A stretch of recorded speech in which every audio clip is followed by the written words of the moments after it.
Our next step is to create our task list. And so we're going to create an array of objects that's going to contain some tasks for us to do. In order to do the the development, some of the, just say it, Kirsten. Okay, there's this very cool add-on. Both Firefox and Chrome have it, and it's an add-on that'll add on to your dev tools. And so I will show it in the demonstration of this next portion of this of our code. But I have downloaded the dev tools. It is displaying up here in the top corner of my browser. Chrome has one too. I would just suggest you download it because it's great to help you troubleshoot. And this is what we're going to create, and I will jump into that code next. All right, so let's get started creating our array of our array of task list objects is where I'm headed. All right, and so we're going to do this in the app. And what we're going to do is we have an array of objects, and I'm going to put them in here. Let me just get this started. So this can be a little bit confusing, so I'll do my best to explain what I'm going to do next. So I'm going to just type it out, data, and then I'm going to do return, and then something like this. And I'm going to do something just to, let's say name equals Betty. Okay. All right, so when we're creating, oh, this needs to be a colon, sorry. Okay, so when we're creating data items for our components, we need to put them in a data function. So this is a function called data, right, that returns an array.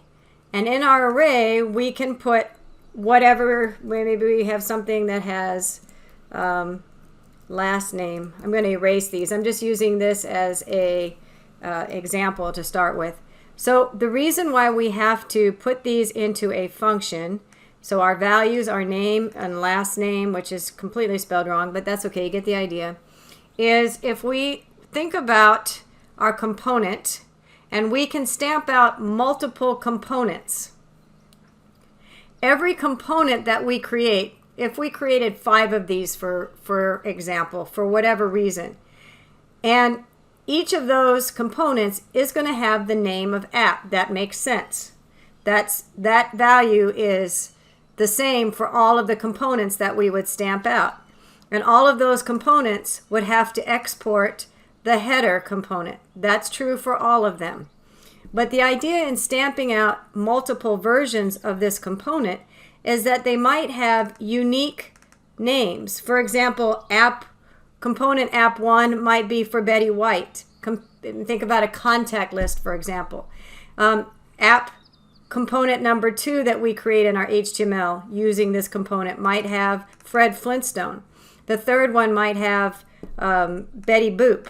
So the point is that these data items are unique to each component, whereas these pieces of this object are true for every component.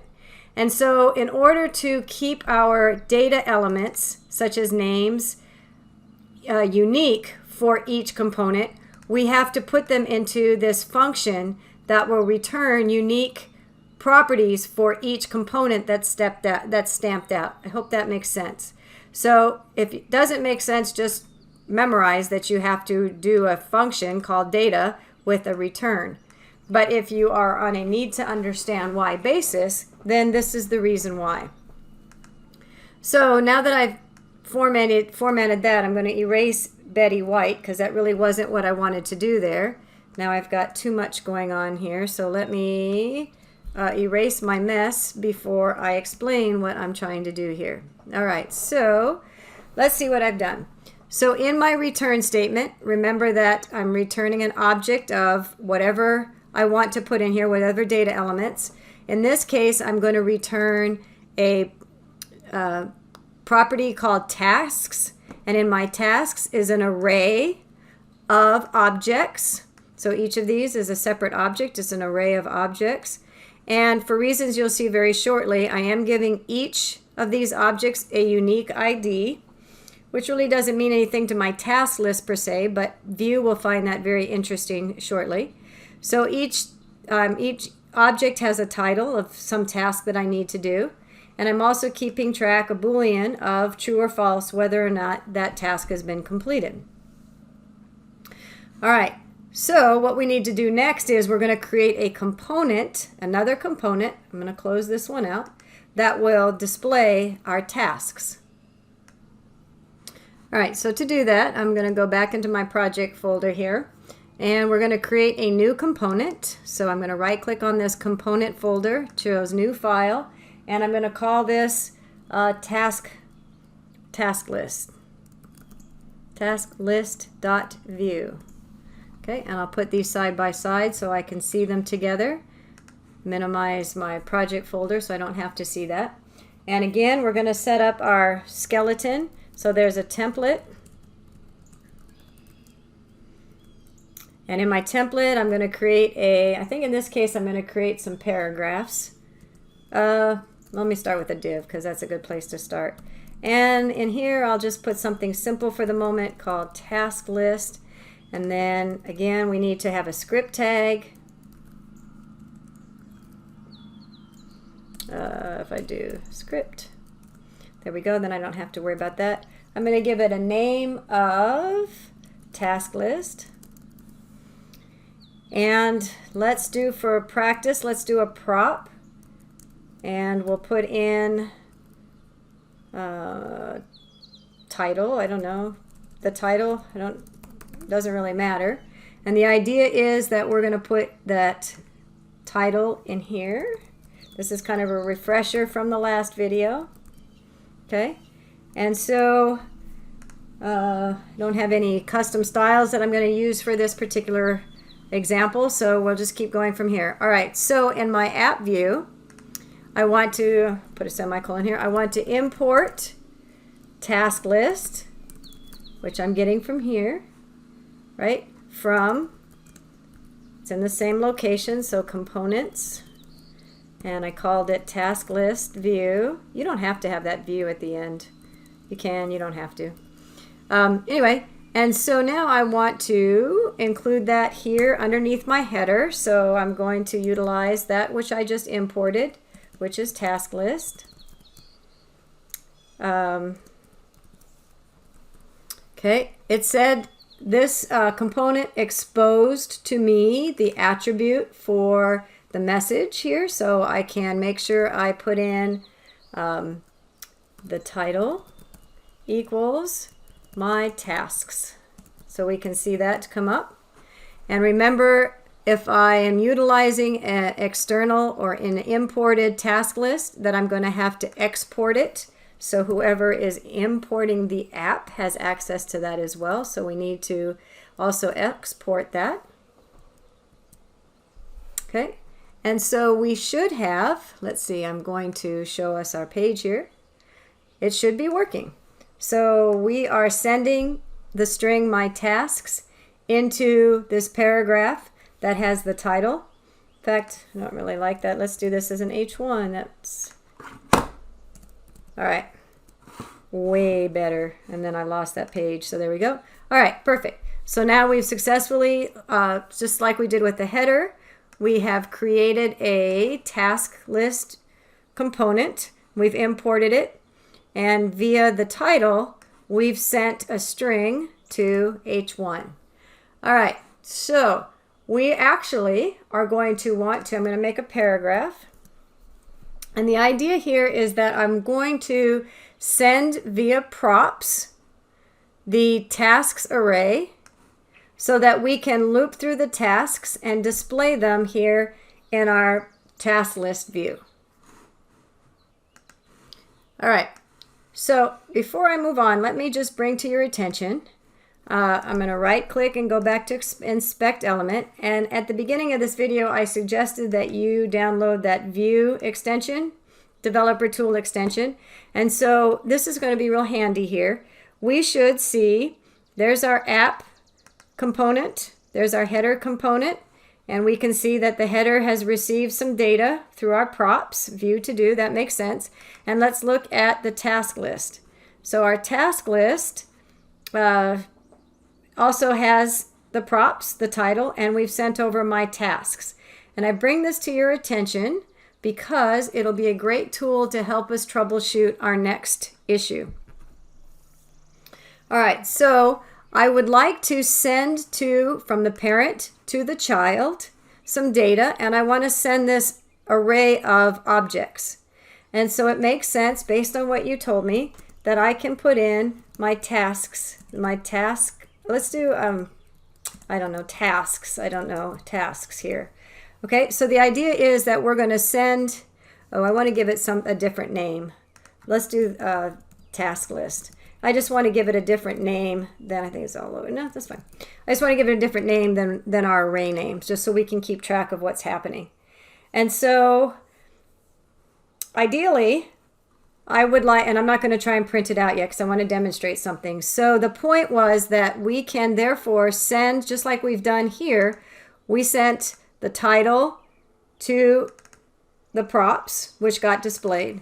So it would lend to think, it would make common sense to say, well, we could probably send task list equal, because we've got task list here, so just like we've done here, task list equals, and then we're going to put in, I want to put in my tasks, right?